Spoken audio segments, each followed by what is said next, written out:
ہم تو اپنی عقل سمجھ سے خبر نہیں گشت کے کتنے موضوع بیان کر دیں گے، گشت کیوں کر رہے، اور سارے تجربات اور ساری باتوں کو کرنے کے بعد جب یہ غور کرو گے کہ صحابہ کا گشت کس مقصد کے لیے ہوتا تھا، تو تمہیں صحابہ کے گشت کا موضوع ایمان ہی ملے گا کہ اللہ کے غیر سے ہونے کا یقین دلوں سے نکال لیں، اور اللہ کی ذات عالی سے ہونے کا یقین دلیں پیدا کرنے کے لیے مسجد ایمان کے حلقوں سے جوڑا جائے۔ یہ صحابہ کے گشت کا موضوع ہے۔ بسم اللہ الرحمن الرحیم۔ السلام علیکم ورحمۃ اللہ وبرکاتہ۔ ابتدائیہ ملفوظ حضرت جی مولانا سعد صاحب دامت برکاتہم کے آگے زیر سماعت آنے والے بیان سے منتخب شدہ ہیں۔ بیان کو زیر سماعت لانے سے قبل آپ احباب سے درخواست ہے کہ اس بیان کو پوری امت تک پہنچانے میں ہمارے ساتھ معاونت فرمائیں اور ہمیں اپنی قیمتی آراء سے آگاہ کرنا نہ بھولیں، ساتھ ہی اپنی دعاؤں میں پوری امت کو ضرور یاد رکھیں۔ جزاکم اللہ احسن الجزا۔ یقین کی تبدیلی کے لیے مسجد سے جوڑنا یہ صحابہ کی گشت کا موضوع ہے۔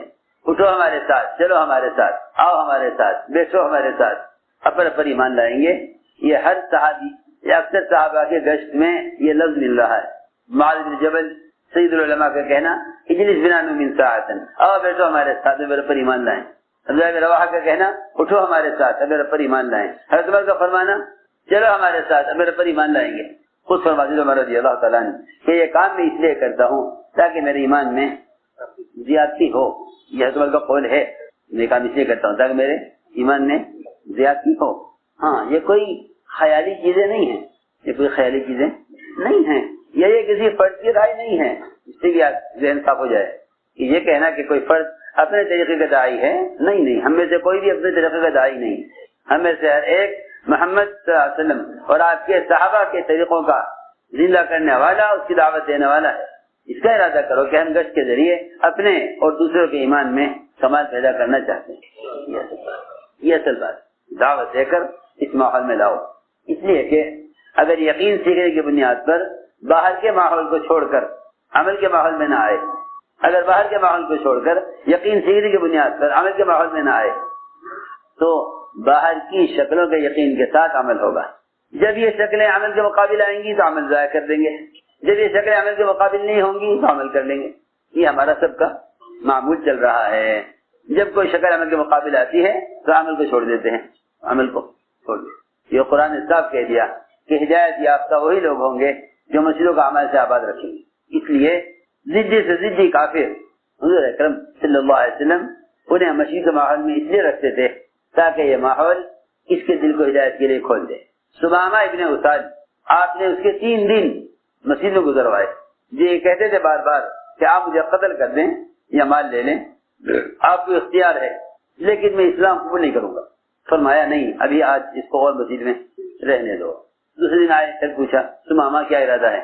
یہی جواب، آپ اگر قتل کر دیں مجھے تو آپ کو قتل کرنے کا حق ہے، اگر آپ مال لے کر چھوڑ دیں مجھے تو میں مال دینے کو تیار ہوں، اور آپ مجھے احسان کر دیں کہ مجھے رہا کر دیں، میں اسلام قبول کرنا چاہتا نہیں، تو آپ کو مجھ پر احسان ہوگا، آپ کو مجھ پر احسان ہوگا۔ فرمایا آپ نے نہیں، آج اسے اور مسجد میں رہنے دیں، آج اسے اور۔ تیسرا دن ہوا، فرمایا آپ نے صحابہ سے بھائی 3 دن ہو گئے، اس کو مسجد میں اس کو کھول دو، اس کو کھول دو۔ باندھنا جو تھا بطور سزا کے نہیں تھا، باندھنا اس لیے تھا تاکہ اس ماحول میں رہے۔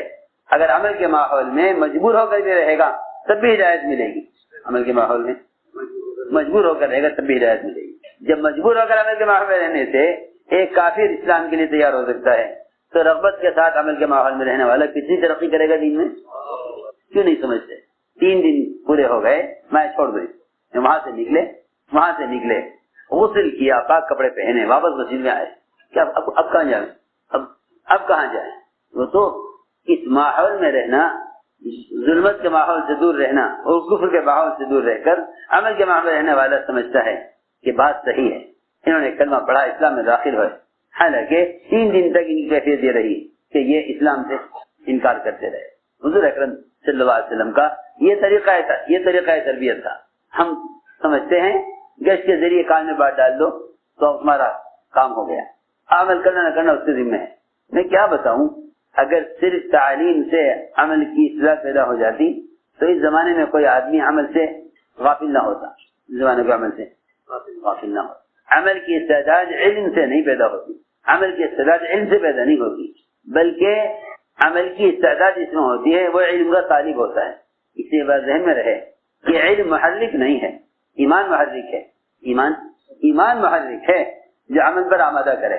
تو سہیل بن عمرو دوسی رضی اللہ تعالیٰ عنہ مسجد سے باہر ان کی کیفیت یہ تھی کہ وہ آپ کی بات کے سننے سے اور آپ کی بات کے کان میں پڑھنے سے اتنا ڈرے ہوئے تھے، اور انہیں نفرت بھی تھی آپ کی بات سے نفرت بھی تھی، کیونکہ بات سننا نہیں چاہتا. قریش ڈرائے تھے ان کو کہ ان سے بات نہ کرنا، ان کی بات نہ سننا. فرماتے ہیں سارے انتظامات کر کے اور کانوں میں روئی ٹھوس کر میں نے جیسے ہی مسجد میں قدم رکھا، آپ صلی اللہ علیہ وسلم نماز پڑھ رہے تھے، میں نے قدم رکھا مسجد میں، تو میرے دل نے اندر سے کہا کہ طفیل تو پڑھا لکھا آدمی ہے، اچھے برے کلام سے واقف ہے، یہ ان کی بات کے سننے سے کسے روکا ہوا ہے؟ سن کے دیکھ لیں، پسند آئے تو قبول کر لینا، نہ پسند آئے تو چھوڑ دیں.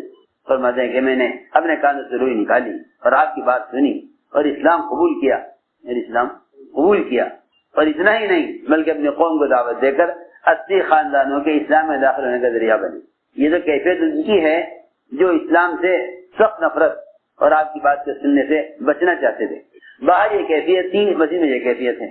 اللہ رب العزت جو فعال لما یرید ہے، اگر اس کے گھر میں بیٹھ کر یہ سنو کہ اللہ کرنے والے ہیں تو کیا بات نقشوں کا یقین نکلے گا؟ سوچنے کی بات ہے. ساتھ اشکال کرتے ہیں کیا ضروری ہے کہ مسجد میں بات کی جائے؟ حیران ہوں کہ کہاں آگے اختلاف کیا کہ مسجد کے باہر بات کی جائے، کیا ضروری ہے؟ ایسا معلوم ہوتا ہے کہ محمد صلی اللہ علیہ وسلم کے طریقہ تربیت اور صحابہ کرام کے معمول سے اتنا دور چلے گئے کہ بجائے اس کے احیاء کی کوشش کے اس کو ختم کرنے کی کوشش ہے، بجائے اس کی حکومت کو خود اس پر لاتے. میں رات یاد کر رہا تھا کہ لا علمی اور سیرت کا سامنے نہ ہونا اور اپنے معمول کو اور تجربات کی روشنی میں کام کرنا آدمی کو ایسی چیزوں کی مخالفت پر ڈال دیتا ہے کہ جو براہ راست سنت سے ثابت ہے. جو چیزیں بہت ڈرنا چاہیے. اس پر غور کرو کہ اصل یقین کے بدلنے کے کہ کیا اسباب اور کیا طریقے ہیں. تو ہم نے عرض کیا کہ امام بخاری رحمۃ اللہ علیہ نے خود یہ بات معاذ بن جبل رضی اللہ عنہ کے عمل سے ثابت کی ہے کہ مسجدوں میں ایمان کے حلقوں میں جڑنا یہ ایمان کے بڑھنے کا سبب ہے. یہ کوئی پروگرام یا کوئی تنظیم نہیں ہے، نہیں، بلکہ یہ ایک ایمان کے تقویت کا مسنون طریقہ ہے. اور مسنون کہہ رہا ہوں مسنون سنت طریقہ ہے. یہ سنت طریقہ ہے کیونکہ جب عبداللہ بن رواحہ رضی اللہ تعالیٰ عنہ نے ایک صحابی سے یہ کہا کہ آؤ چلو اٹھو ہمارے ساتھ پھر پر ایمان لائیں گے، تو انہوں نے کہا کہ ایمان تو ہم لا چکے ہیں، مسلمان ہو گئے، اسلام میں داخل ہو گئے، اب کون سے ایمان لاویں؟ تو کہا نہیں آؤ ایمان لاویں گے. تو وہ اس بات کا اشکال ہو گیا ان کو. وہ گئے حضور اکرم صلی اللہ علیہ وسلم کی خدمت میں اور جا کر کہا کہ یہ میرا واہ کہتا ہے کہ آؤ ایمان لاویں گے، آؤ ایمان لائیں گے. یا رسول اللہ ہم تو آپ پر ایمان لا چکے ہیں، یہ میرا واہ کون سے ایمان کی طرف بلا رہا ہے؟ تو آپ نے جواب میں فرمایا اللہ رحم فرمائے بے رواحہ پر، یہ وہ ایمان کے حلقے قائم کرنا چاہتا ہے مسجد میں جس کو دیکھ کر اللہ رب العزت فخر فرماتے ہیں فرشتوں کے سامنے. یہ آپ نے یہ نہ فرمایا کہ بھائی جو ایمان لا چکے ان کو چھوڑو، جو بھائی کافر ہے ان پہ محنت کرو جا کے. یہ بھی زمانے کے لوگوں کی بیچاروں کی نہ سمجھی ہے کہ وہ سمجھتے ہیں کہ دعوت تو کفار کے لیے تھی، تبلیغ والے ایمان والوں پر محنت کرتے ہیں. حالانکہ آپ دیکھیں گے کہ اغیار سے زیادہ صحابہ کی محنت ایمان والوں پر ملے گی. اور خود ایمان لانے کا عمل ایمان والوں کے لیے ہے، غیروں اسلام کی دعوت ہے، غیروں کے لیے اسلام کی دعوت ہے. سنت طریقہ یہی ہے کہ آپ دعوت دے کر یقین کے ماحول میں رہیں. صاف بات ہے. میں یہ بات اسے دوہرا رہا ہوں تاکہ کام کرنے والوں کو اس کا کبھی خیال بھی نہ آئے کہ اگر کوئی شخص اپنے رائے کے اپنے تجربات کی وجہ سے اس طریقے عمل کا انکار کرے تو کام کرنے والوں کی بصیرت میں اضافہ ہو. سنو میں کچھ کہہ رہا ہوں، یہ نہیں کہ یہ سوچنے بیٹھ جائیں کہ جب فلاں صاحب کی رائے یوں ہے تو اس پہ غور کیا جائے. نہیں، اس کو غور کرنے کی گنجائش نہیں، اس پہ کوئی گنجائش نہیں. بجائے اس کے کہ رواج کے مقابلے میں سنت کو زندہ کرو، تم رواج کو سوچنے بیٹھ جاؤ یا یوں کہنے لگو کہ آؤ بھائی مشورہ کر لو کہ مسجد کے ماحول میں بات کرنی ہے، گھروں میں بیٹھ کے بات کا مشورہ کر لو. وہاں تو حکم یہ ملا کہ گھروں کو دور رکھو مسجد سے. اب تو مسجد کی تعمیر ہونے لگے، نقشہ بننے لگے تو تاجر پہلے ہی پیشکش کر دیتے ہیں کہ ہمیں مسجد کے نیچے دکان چاہیے. مسجد والے یہ سوچتے ہیں کہ ہاں بھائی مسجد کا خرچہ کہاں سے آئے گا. موسیٰ فرماتے تھے جو مسجد فقیروں کو دینے کے لیے بنی تھی اس زمانے میں امت نے ان اعمال کو چھوڑ دیا جس سے مسجد خود فقیر ہو گئی، ورنہ مسجد سارے فقراء، سارے وزراء، سارے بادشاہ، سارے مالداروں کو اور سارے لے کے نبی سے امتی تک ہر آدمی مسجد میں فقیر بن کر آتا تھا۔ میں نے اس لیے عرض کیا کہ اس زمانے کے تاجروں کا شوق ہے کہ دکان مسجد کے قریب ہو، دکان مسجد کے قریب ہو، حالانکہ گھر جس کو آدمی لے کر پھر نہیں سکتا اس گھر کے بارے میں کہا کہ مسجد سے دور رکھو، مسجد کے قریب مت آؤ، تو پھر دکان مسجد کے قریب آنے کا مطلب اللہ کے راستے میں خرچ کرنے کے ارادے سے بھی کمانا، اللہ کے راستے میں خرچ کرنے کے ارادے سے بھی کمانا میں نہیں چاہتا کہ مسجد کے قریب ہو۔ جی ہاں، یہ تھا صحابہ کا معمول، تاکہ کمائی کے نقشے مسجد سے دور ہوں۔ میں نے عرض کیا کہ اصل بات یہ تھی کہ یقین کے ایسے بننے کی اصل جگہ مسجد ہے، اس لیے سب کے ذہن میں رہے یہ ہمارے گشت کا موضوع ہے، یہ کہ امت کو غفلت اور جہالت کے ماحول اور منکر کے ماحول سے نکالا جائے۔ دیکھو اس گشت کی اہمیت اس لیے ختم ہو گئی کہ لوگوں نے گشت کو امر معروف اور نہی عن منکر کے فریضے کی ادائیگی کی عملی شکل نہیں سمجھا۔ امر معروف اور نہی عن منکر کے اس فریضے کی ادائیگی کی جو عملی شکل ہے وہ ہمارا گشت امر معروف یہ نہیں، وہ لوگ نماز پڑھو نہیں کہ آپ 10 منٹ کے لیے مسجد میں آ جاؤ، سب کو خبر ہے نماز پڑھو، نماز کا بورڈ کھڑا کر دینے اور نماز کا حکم اخبار میں دے دینے سے نماز قائم نہیں۔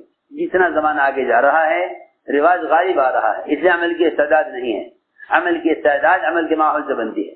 ہمارے کہ اس لیے ہیں کہ امت نماز اور ایمان کے فریضے کے سیکھنے پر آئے، نماز اور ایمان کے ادا کرنے پر آئے۔ ایمان ایک فریضہ ہے، نماز ایک فریضہ ہے، گشت اس کی ادائیگی کے لیے ہے۔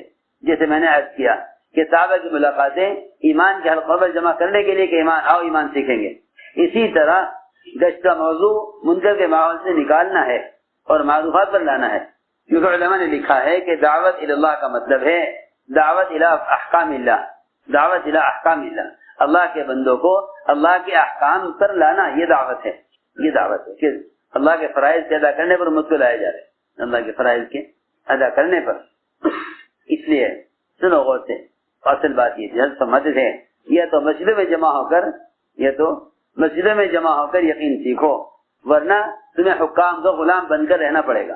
یہ تو حق کی باتیں بتاؤں، یہ تو مسجد والے بن کر یقین سیکھو، ورنہ تمہیں حکام کا غلام بن کر رہنا پڑے گا، سیدھی بات ہے، پر حقیقت ہے یہ۔ سمجھتے تھے کہ امت پر مسائل آئیں گے، جو مسجد والے ہوں گے وہ تو اللہ سے مسائل کو حل کرائیں گے، جو مسجد والے نہیں ہوں گے وہ اپنے مسائل کا مطالبہ اغیار سے کریں گے۔